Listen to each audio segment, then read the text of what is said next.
So you can find the Eagleton Mine Camp Trail in the Sproul State Forest, about 10 miles west of Lock Haven, Pennsylvania. And this pamphlet has directions how to get there. You could pause the video and then see that. Now it mentions right here that the eastern trailhead is 0.4 miles west of the parking area, the eastern parking area, on the south side of Eagleton Road, and is presently distinguished by a wooden post marking the Little Buckhorn Trail. I found that that's not exactly accurate. If you want to do the southern part first and do it clockwise from the eastern parking lot, then you walk about 0.1, 0.2 miles, and then you'll find where the trail crosses the road. If you go to the right, it's just a little connector that goes up to the northern part of the trail. If you go to the left, then you're on the black part of the trail that's indicated on this map here. Okay, right here. So, and the post doesn't say Little Buckhorn Trail, it just says Buckhorn Trail, and that seems to be the blue on this map, and it comes up to the road about right there. So that may be about 0.4 miles, but it's less than that to get to where I started the trail. There is some interesting history, and so if you pause the video right here, you can read that, and then I'll move it up here so that you can read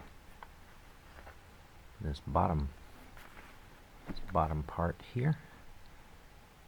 Alright, let's look at the map here to review what I did. So I parked in the eastern lot here, and you could see right by the sign there was a portion of the trail that goes out this way and red blazed. So if you wanted to do the loop counterclockwise, you could proceed on that way. I walked down the road a little bit, and then I did the portion of the trail that's marked in black here. According to the legend, that is difficult hiking. So I decided, well, I'll do the difficult part first, because the entire northern part is green, which indicates easy hiking. I wanted to get the difficult part out of the way first. Might have been better to do the easy part first and kind of warm up. I don't know, because near the end there I was pretty exhausted. Here's the part that follows the old railroad grade. So I guess the town of Eagleton must have been up here someplace, I'm not sure.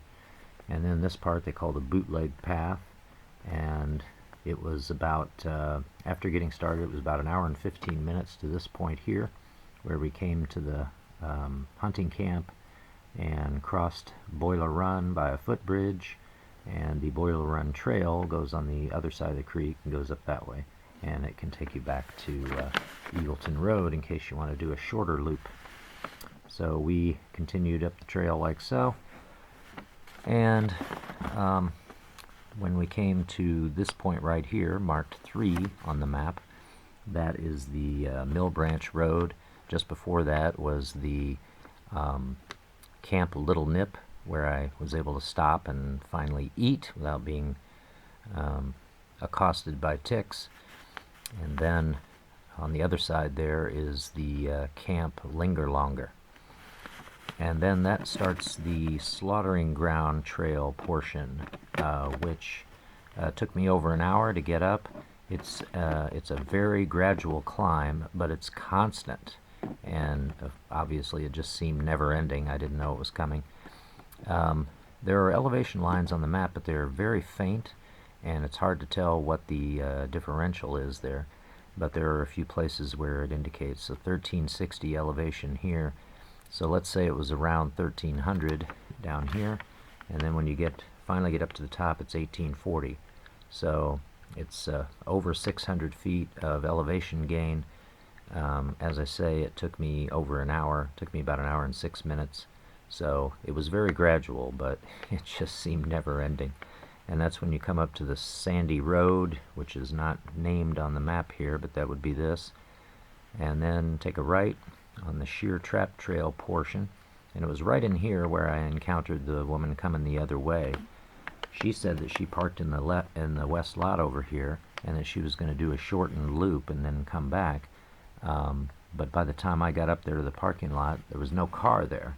I don't know if she actually mentioned parking there, or if she just said she started there. So it's possible that she got dropped off there, or, you know, who knows. Then the green part, designated easy hiking, it was, you know, quite a bit easier.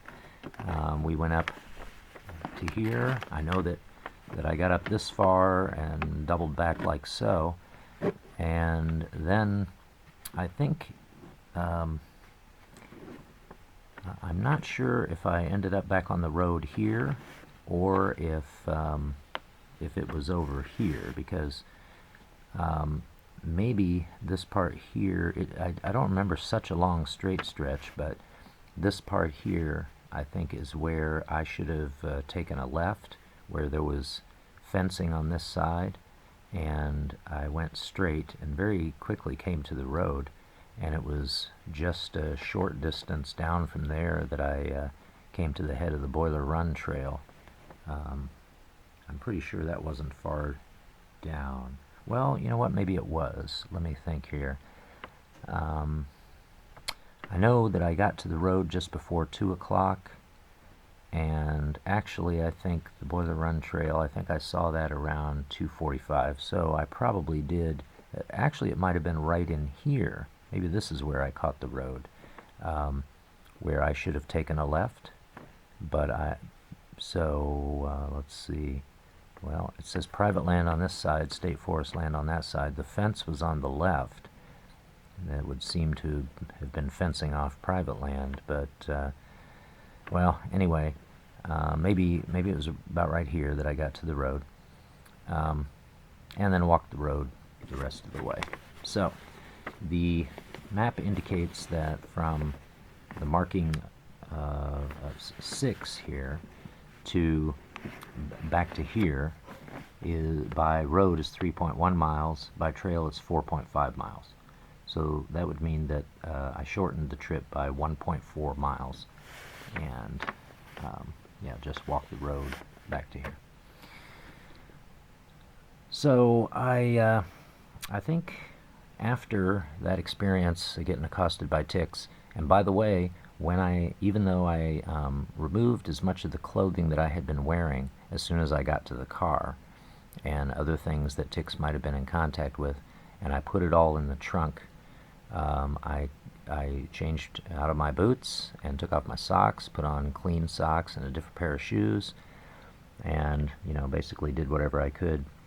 But nevertheless, when I got home, I found a tick on my chest, so I had to remove another one.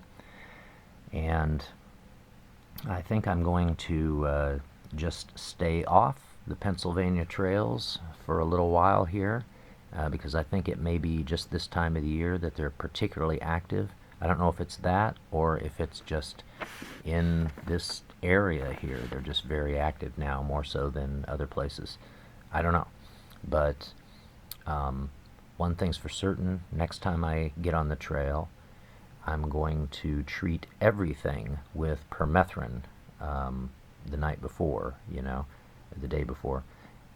Everything I'm going to be wearing, my backpack, my tent, if I'm taking it, the tarp that goes under the tent, everything is going to be treated with permethrin, because the Natropel spray, I mean, the vest that I had on had been treated with permethrin already, but that may be maybe the socks I was wearing. But yeah, I need to, I'm not taking a chance again. I had the Natropel with me. I sprayed my arms, and a tick still burrowed in. Yeah, definitely doing permethrin, and actually I think I'm going to stay off the Pennsylvania trails for a few weeks anyway. My next adventure will be in Illinois with my cousin, who will be joining us on video for that. So stay tuned for that. Thanks for watching.